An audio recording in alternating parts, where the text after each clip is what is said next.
Mikael Bhumika, on the behalf of 10th class, is standing in front of you to host today's morning assembly program. And some students of 10th class are going to perform an act. The title of an act is The Merchant from Venice, मतलब Venice के व्यापारियों की। ये कहानी है एक छोटे से वेनिस नगर के शहर की, जहाँ दो व्यापारी रहते थे, जो कि एक ज्यू था और दूसरा क्रिश्चियन। जो ज्यू था उसका नाम शाइलॉक और जो क्रिश्चियन था वो एंटोनियो। एक तरफ शाइलॉक जो ज्यादा ब्याज पे लोगों की मदद करता और एक तरफ एंटोनियो जो बिना ब्याज के लोगों की मदद करता। अब आइए देखते हैं आगे क्या होता है।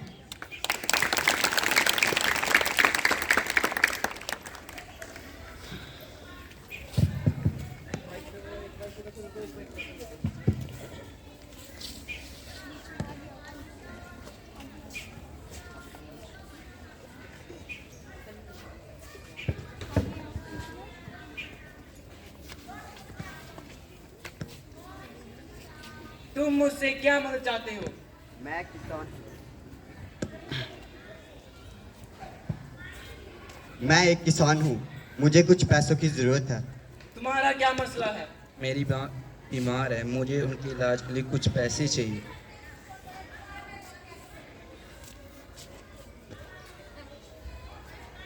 ठीक है, मैं तुम्हारी मदद जरूर करूंगा।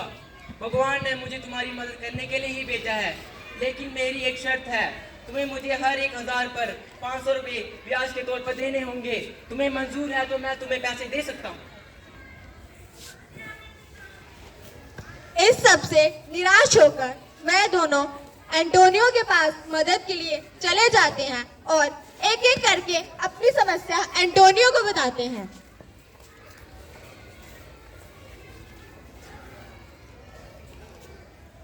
हाँ, मैं तुम्हारी मदद जरूर करूंगा, पर मुझे तुमसे किसी भी पैसे पर कोई भी ब्याज नहीं चाहिए।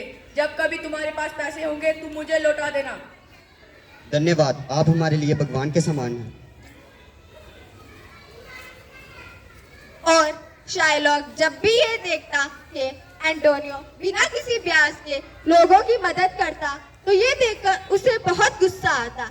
वह हमेशा इस मौके की तलाश में रहता कि उसे कब वो मौका मिले और वह एंटोनियो को नीचा दिखा सके, क्योंकि एंटोनियो हमेशा शाइलॉक के पैसों को नाजायज पैसे और गलत तरीके से कमाए हुए पैसे कहता था। अब आइए देखते हैं आगे क्या होता है।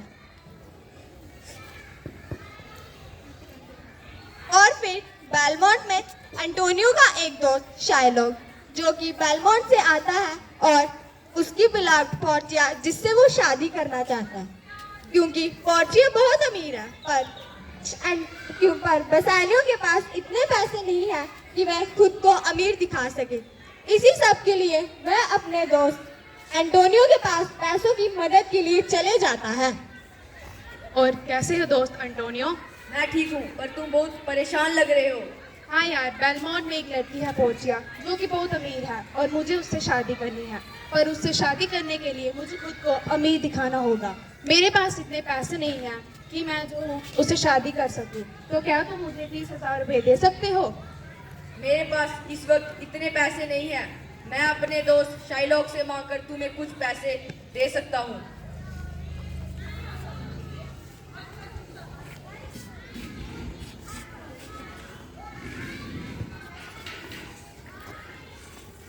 आओ एंटोनियो, आज दुश्मन की गली कैसे आना हुआ? मेरे दोस्त बसानियों को कुछ रुपए की जरूरत थी। क्या तुम मुझे 30,000 रुपए ब्याज के तौर पर दे सकते हो? अच्छा, तुम किस पैसों की बात कर रहे हो? नजायज पैसों की? वही पैसे आज तुमको दोस्त की मदद के लिए चाहिए, है ना? तुम तो उस पैसों को हमेशा नजायज पैसा कहा करते थे, आज तुमको अपने दोस्त की मदद के लिए चाहिए।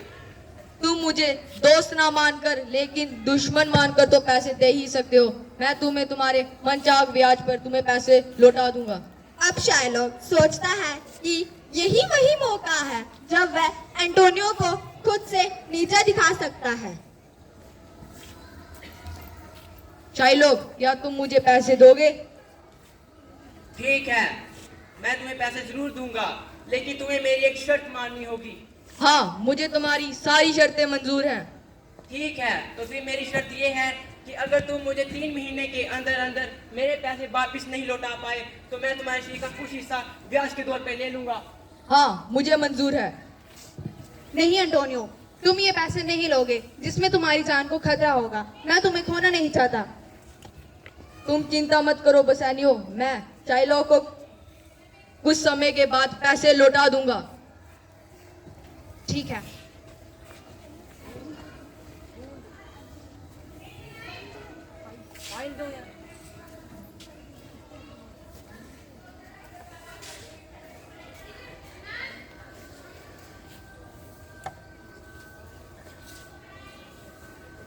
आओ एंटोनियो, इस पे दस्तखत करके इस शर्त को मंजूरी दो।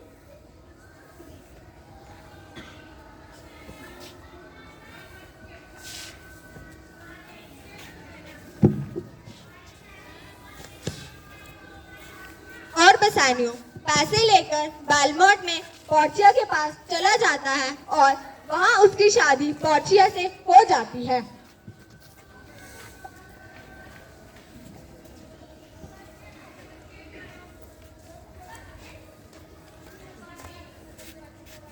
सैनियो, आपके लिए एंटोनियो के लिए खत आया है।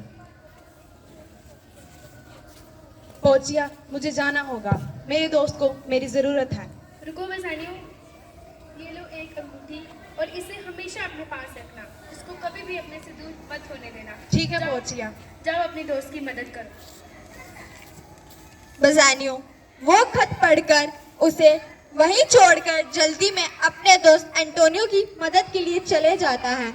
और पोर्चिया जब वो खत पढ़ती है तो उसमें शाइलॉक ने लिखा होता, एंटोनियो ने लिखा होता है कि मैं शाइलॉक को 3 महीने के अंदर पैसे ना दे पाया और अब उसे मेरे शरीर का आधा हिस्सा ब्याज के तौर पर चाहिए। और जब पोर्चिया ये सब पढ़ती है, पोर्चिया तो बहुत समझदार थी। उसने अपनी समझदारी दिखाई और एक वकील बनकर एंटोनियो और बेसानियो की मदद करने के लिए ड्यूक के किंगडम में चली गई। और आइए देखते हैं अब उसने कैसे एंटोनियो और बेसानियो की मदद की।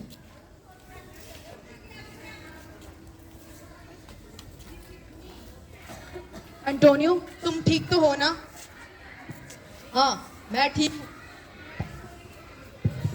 लेकिन जो शाइलॉक ने मेरे से शर्त रखी थी कि मैं उसको 3 महीने के अंदर पैसे नहीं दे पाया तो वो मेरे शरीर का कुछ हिस्सा निकाल देगा, जो कि मैं वो शर्त हार चुका हूँ।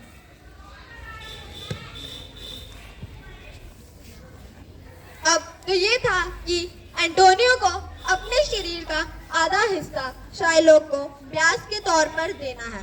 पर ये तो नहीं था कि अब उनको ये नहीं पता था कि जो वकील उनके सामने बन के आएगा वो पोर्चिया ही होगी। वह इस बात से अनजान थे कि वकील उसके सामने बेसानियो की वाइफ यानी कि पोर्चिया ही होगी। आइए देखते हैं। बताओ शाइलॉक, तुम्हारी क्या समस्या है? महाराज, मेरे और एंटोनियो के बीच में शर्त थी कि यदि वह मुझ समय से पहले मेरे पैसे वापस नहीं लौटा पाया तो मैं उसी का कुछ हिस्सा ब्याज के तौर पे ले लूंगा। ठीक है एंटोनियो, तुम अपने पक्ष में कुछ कहना चाहोगे? नहीं, मैं कुछ कहना नहीं चाहता। जो भी मुझे सजा दी जाएगी मुझे मंजूर है। शर्त के अनुसार एंटोनियो, तुम्हें अपने शरीर का कुछ हिस्सा शाइलॉक को देना होगा। हाँ, मैं तैयार हूँ। महाराजा, मुझे लगता है कि अगर शाइलॉक एंटोनियो की सीट का हिस्सा काटेगा तो हमें उसके लिए सर्जन को बुलाना चाहिए। नहीं, मैं किसी सर्जन को नहीं बुलाऊंगा। शर्त के अनुसार कोई भी शरीर का हिस्सा काट सकता है तो मैं ही काटूंगा। महाराजा, अगर शाइलॉक एंटोनियो के शरीर का हिस्सा काटेगा तो उसका रक्त भी बह सकता है और यहाँ तक कि इसकी मृत्यु भी हो सकती है। ये सब मैं नहीं जानता, मैं अब शर्त के अनुसार ही चलूंगा। पोर्चिया उस शर्त को पढ़ती है और बहुत ही अपनी समझदारी से पोर्चिया उस शर्त को पढ़ती है और समझदारी से उसके ऊपर अपनी आवाज उठाती है। तुम ठीक कह रहे हो, हमें शर्त के अनुसार ही चलना चाहिए। हाँ, हाँ, शर्त के अनुसार ही चलना चाहिए। जिस तरह से इस शर्त में ये लिखा है कि हम किसी सर्जन को नहीं बुला सकते, इसी तरह से इसमें ये भी नहीं लिखा कि अगर शाइलॉक तुम्हारे शरीर का हिस्सा काटेगा, इसमें ये भी नहीं लिखा कि अगर शाइलॉक तुम्हारे हिस्सा काटेगा तो तुम्हारा खून बह सकता है और या तुम्हारी मृत्यु भी हो सकती है। क्या? हाँ, तो याद रहे, अगर तुम एंटोनियो के शरीर का हिस्सा काटते हो तो उसका खून नहीं बहना चाहिए और उसकी मृत्यु भी नहीं होनी चाहिए। ऐसा नहीं हो सकता, मेरी जाल मुझ पे नहीं पलट सकती। मैंने इतनी मुश्किल से इसके ऊपर इतना बड़ा जाल बिछाया था, उसमें मैं खुद ही फंस गया। ठीक है, मैं शर्त वापिस लेता हूँ। बसानियो, तुम ही तो बोल रहे थे कि मैं शर्त के अनुसार चलूंगा। नहीं, मुझे सब कुछ नहीं पता, मैं शर्त वापिस लेता हूँ। कानून के अनुसार अगर तुम अपनी शर्त को वापस लेते हो तो तुम्हें कानून में मृत्यु की सजा दी जाएगी या फिर तुम्हें अपनी सारी जायदाद एंटोनियो के नाम करनी होगी। शाइलॉक, अभी तुमने अपनी पूरी जायदाद एंटोनियो के नाम करनी होगी। ठीक है, मैं अपनी जायदाद गरीब को देने के लिए तैयार हूँ। नहीं, मुझे ये जायदाद नहीं चाहिए। ये सारी जायदाद गरीबों में बांट दी जाए। ठीक है, आज की अर्जी इधर ही खत्म होती है।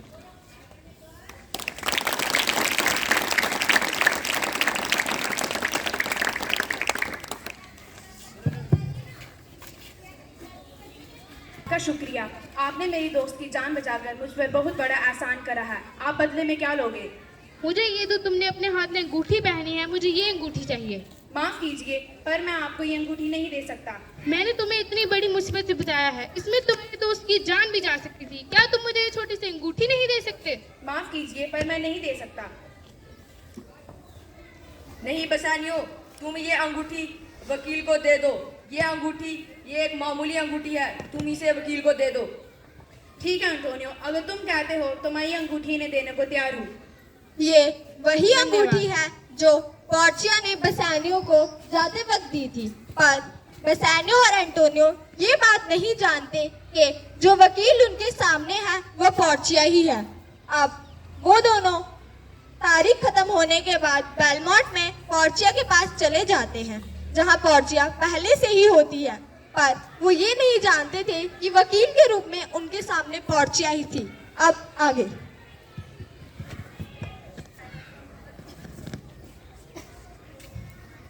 आप आ गए? हाँ, वहाँ पर एक बहुत ही समझदार वकील था जिसने मेरी दोस्त की जान बचाकर मुझ पर बहुत बड़ा एहसान किया। ये तो अच्छी बात है। अरे, आपकी वो अंगूठी कहाँ है जो मैंने आपको दी थी? माफ कर दो पोर्चिया, पर मैं उस अंगूठी को खो चुका हूँ। आपने ये कर कर मेरे दिल को बहुत बड़ी ठेस पहुंचाई है। माफ कर दो, पर मैं उसको खो चुका हूँ। ये और इसे अब संभाल कर रखना। अरे, ये तो वही अंगूठी है जो तुमने वकील को दी थी। इसका मतलब वो वकील तुम थी? हाँ, वो वकील मैं ही थी जिसने तुम्हारी जान बचाई है। अंत में पोर्चिया ये सारी बात एंटोनियो और बसानियो को बताती है कि वह कैसे वकील बन के गई और उन दोनों की मदद की। Thank you. इस कहानी से हमें ये सीख मिलती है कि हमें किस तरह शाइलॉक ने लालच में आकर अपना सब कुछ गवा दिया, इसलिए हमें कभी भी लालच नहीं करना चाहिए। और दूसरी बात, किस तरह एंटोनियो ने अपनी जान दांव पे लगा के अपने दोस्त बसानियो की मदद की। धन्यवाद।